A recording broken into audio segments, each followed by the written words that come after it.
सबसे ज्यादा मोहम्मदन बढ़े हुए हैं। हाल के दिनों में हिमाचल प्रदेश के कई जिलों में भारी बारिश और बादल फटने की घटनाओं ने तबाही मचा दी है। खासतौर पर कांगड़ा, बिलासपुर, हमीरपुर, चंबा, मंडी, कुल्लू और शिमला जैसे जिलों में भारी नुकसान हुआ है। इन क्षेत्रों में मलबा, भूस्खलन और नदियों के उफान ने स्थानीय जीवन को बुरी तरह प्रभावित किया है। बिलासपुर के गुतराहन गांव में शनिवार की सुबह बादल फटने से मलबा घरों और खेतों में घुस गया। सड़कें मलबे से बंद हो गईं, जिससे आवाजाही ठप हो गई। यहां 2 वाहन मलबे में दब गए और 6 किसानों के खेत पूरी तरह से तबाह हो गए। वहीं मंडी जिले के धर्मपुर में पहाड़ी धंसने से लगभग 49 परिवारों को अपने घर खाली करने पड़े। कुसली गांव में भूस्खलन की वजह से 3 घर और 2 पशुशालाएं क्षतिग्रस्त हो गईं।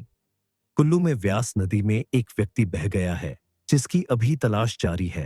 प्रभावित क्षेत्र और यातायात की स्थिति मंडी, कुल्लू, कांगड़ा, हमीरपुर और शिमला समेत कई जगहों पर भारी बारिश के कारण भूस्खलन की घटनाएं लगातार बढ़ रही हैं।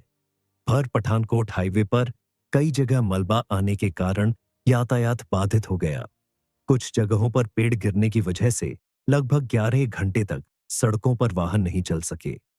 कुल्लू मंडी राष्ट्रीय राजमार्ग भी प्रभावित हुआ है, जहां सुबह से दोपहर तक यातायात पूरी तरह बंद रहा।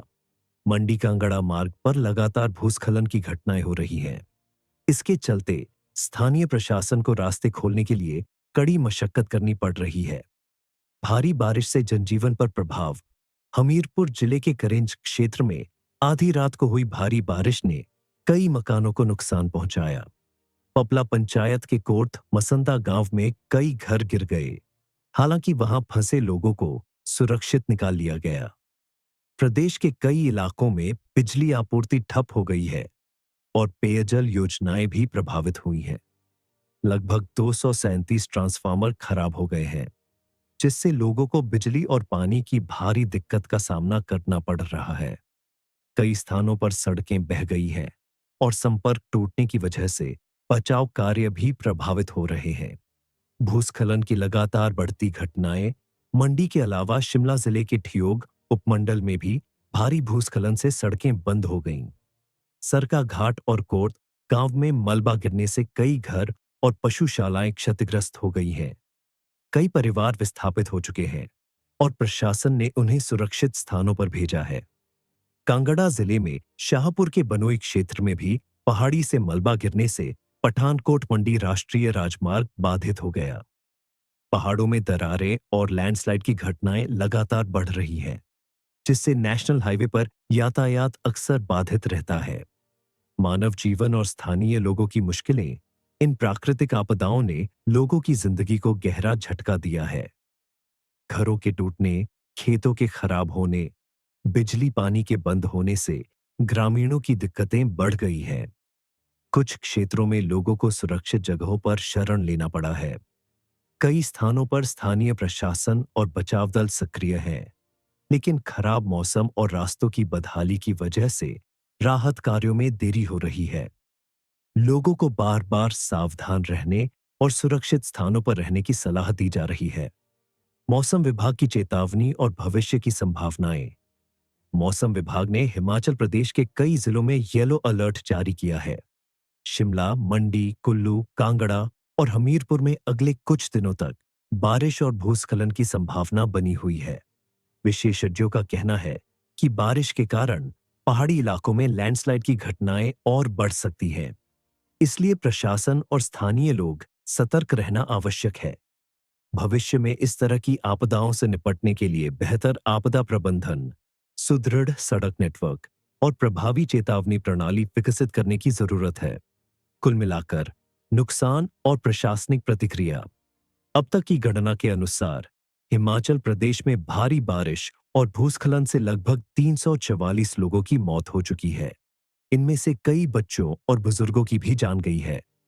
आर्थिक नुकसान भी भारी हुआ है, जिसका प्रारंभिक आकलन 4,400 करोड़ रुपए के आसपास किया गया है। सरकार ने प्रभावित इलाकों में राहत और पुनर्वास कार्य शुरू कर दिया है। प्रभावित परिवारों को मदद पहुंचाने, टूटी सड़कों को जल्द से जल्द बहाल करने और विद्युत पानी आपूर्ति को पुनः चालू करने के लिए स्थानीय प्रशासन कड़ी मेहनत कर रहा है। भविष्य के लिए सुझाव और सावधानियां।